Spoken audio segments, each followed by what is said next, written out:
सजिलै अहिलेसम्म यो मूल बिक्री नभइरहेको अवस्था छ। यो के कारण हो यसको बारेमा पनि यहाँका सञ्चालक समितिले हामी उपभोक्तालाई हामी सेयर गर्नेहरूलाई प्रश्न पारिदिनु छ भन्ने म सुझाव दिन चाहन्छु। जति भए पनि नपुग्ने के भएर पुग्दैन? टङफलाबाट यता आउन पुग्ने हातुरेकालाई हातुरेमै नपुग्ने कारण के छ त? गरेरै उड्यो सबै माथि प्लेन पनि त्यसै उडेको थिएन, मान्छेले नै गराएको चिज हो। गरेपछि के हुँदैन र? त्यागौँ न, त्यागेपछि सबै हुन्छ। हामी त यो पार्टी ऊ पार्टी भन्छौँ केही होइन। हामी सहकारीका सेयर धनीहरूले त्यागौँ। सहकारीबाट सेयर धनी राम्रा राम्रा मान्छेहरू यहाँ आएर एउटा विज्ञ टोली आएर त्यो काम गऱ्यो भने हामी अगाडि बढ्न सक्छौँ। 2-4 वर्षमा सहकारीले फड्को मार्न सक्छ। नत्र यो सहकारी तपाईँ हाम्रो बाजेको पालामा पनि सहकारी थियो, बागमारे संस्था थियो र तपाईँ हाम्रा छोरा नातिको पालामा हाम्रो नातिको पालामा पनि यो बागमारे सहकारी नै रहन्छ। त्यसको स्तर उन्नति कुनै हालतले हुने छैन भन्दै मेरा 2 शब्द। यिनी कुराहरू धेरै दोहोऱ्याउनु पर्दैन र कारण के छ भने यो सहकारीले काम राम्रो गरेको छ त अथवा राम्रो गरेको छ भन्नेको एउटा सोझै एउटा टिक्का टिप्पणीका कुरा गर्नुपर्दा यो बागमारे सहकारीका यो टिमले यो सर्वदलीय अथवा सर्वपक्षीय पनि छ, यसमा दाल पनि छ, भात पनि छ, चटनी पनि छ, सबै छ। तर कारण के छ भने मलाई लाग्छ उहाँले काम राम्रै गरेको जस्तो लाग्छ। विगतका दिनमा जे जस्तो अवस्था भए पनि केही भएन, केही गरिएन भनेर मात्रै पूर्ण सफल पनि हुँदैन, गर्न पनि सकिँदैन। समय गतिशील छ। हिजो अस्ति जस्तो हिजो होइन, हिजो जस्तो आज होइन। परिवर्तन अनुसार आवश्यकता महसुस गर्दै अगाडि चिर्दै जाने कुराहरू हुन्छ र केही समय पहिला स्थापना कालदेखि सुरुमा गरिएका कुरा र बीचमा भएका गतिविधि त्यसलाई अस्तव्यस्तता भन्न मिल्दैन जस्तो लाग्छ मलाई। 2033 सालमा स्थापना हुँदै गर्दा त्यतिखेरको समयलाई मध्यनजर गर्दै यसले दिनुपर्ने सेवा र यसका गतिविधिहरू सञ्चालन गर्दै आएको अवस्था हो। बीचमा त्यो अवस्था पछाडि जसरी चाहिँ एउटा साझाबाट सहकारीको रूपमा परिणत भएर अगाडि गइयो, त्यति बेला यसले आफ्नो नम्सलाई समातेर आफ्नो गर्नुपर्ने काम कर्तव्यहरू र यसलाई चलायमान बनाउने कुराहरूमा समय सान्दर्भिकता चल्दै आएको छ। हिजोकोले यो गर्यो आजकोले यो गर्नै पर्छ भन्ने हुँदैन भन्ने मलाई लागेको छ र सँगसँगै 64-65 तिर स्थापना गरेर सिधै वित्तीय कारोबारमा परिणत गर्दै सहकारीको नम्समा टेकेर अगाडि बढेका सहकारीहरू पनि अहिले सफलतापूर्वक अगाडि बढिरहेका छन् र त्यस पछाडिको यसको इतिहासलाई मूल्याङ्कन गर्दै जाँदा आवश्यकतालाई महसुस गरेर यस सहकारीले पनि अगाडि पाइला चालेको हामीले महसुस गरेका छौँ। यहाँ बोल्न र गर्नमा धेरै फरक छ, सिकाउन र आफूले गर्नमा धेरै फरक छ। बोल्नेको जहिले पनि हार, गर्नेको जहिले पनि जित हुन्छ। गर्नेले गर्छ, जग्गाका कुरा होस्, चाहे हिजोका पूर्जाहरू खोज्ने कुरा होस्, चाहे यो सम्पूर्ण ऋणहरू तिर्ने कुरा होस्, चाहे यो चाहिँ तपाईँको सम्बन्धित गाविसबाट अथवा चाहिँ राजस्व विभागबाट छुट गराउने कुरा होस्, त्यो त्यति बेला त्यस समयको माग थियो। त्यो बनाएर नै आज हामी यो गतिमा आएका छौँ र अगाडि बढ्दैछौँ, बढेको छ र जो गर्नुपर्ने काम कर्तव्य अधिकारभित्र विस्तारित गर्दै आफ्नो सङ्कल्प प्रस्तावहरू पुरा गर्दै यस संस्था अगाडि बढेको छ र बढ्नु पनि पर्छ।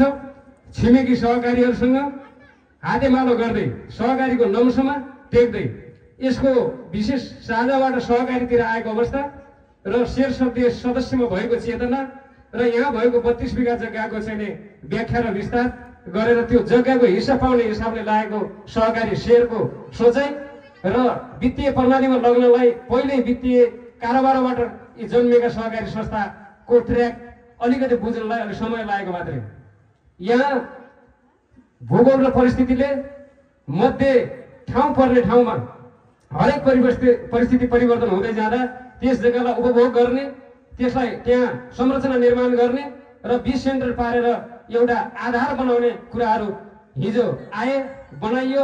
संस्थामा गनिने सहकारी वास्तविक तपाईँ हाम्रा बुवा बाजेले यहाँसम्म ल्याएको सहकारी, तपाईँ हाम्रा बुवा बाजेको पालाबाट बागमारे सहकारी साझा संस्थाबाट बागमारे सहकारी हुँदै आएर बागमारे सहकारीमा परिणत भएको सहकारी, न त तपाईँ हाम्रा बुवा बाजेले यो सहकारीबाट कुनै लाभांश लिन सक्नुभयो?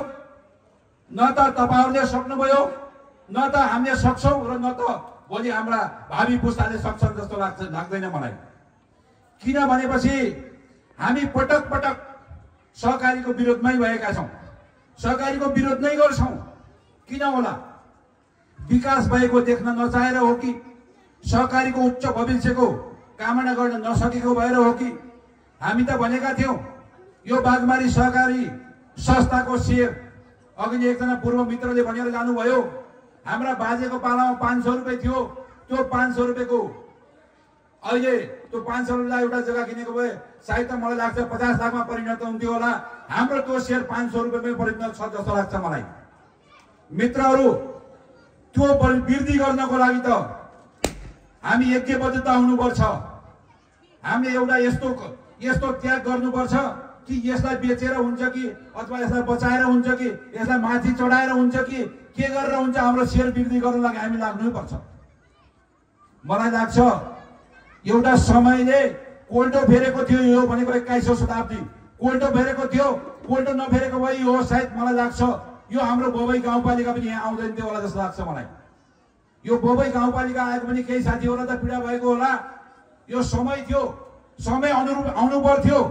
यो एउटा बोबई गाउँपालिकाको सेन्ट्रल पोइन्ट थियो, त्यो कारणले पनि आउनु पर्थ्यो भन्ने लाग्छ मलाई। त्यो आएकोमा हामी नि गर्व गरौँ न त। खै त मैले अघि नै भने हाम्रा बाजेको पालामा पनि बागमारी सहकारी थियो, अहिलेसम्म हाम्रो पालामा पनि त्यही छ, 50 वर्ष पछाडि पनि त्यही छ र अब गएर 50 वर्ष पछाडि पनि त्यही नै रहने हो। यो कुरा बुझ्नु होला।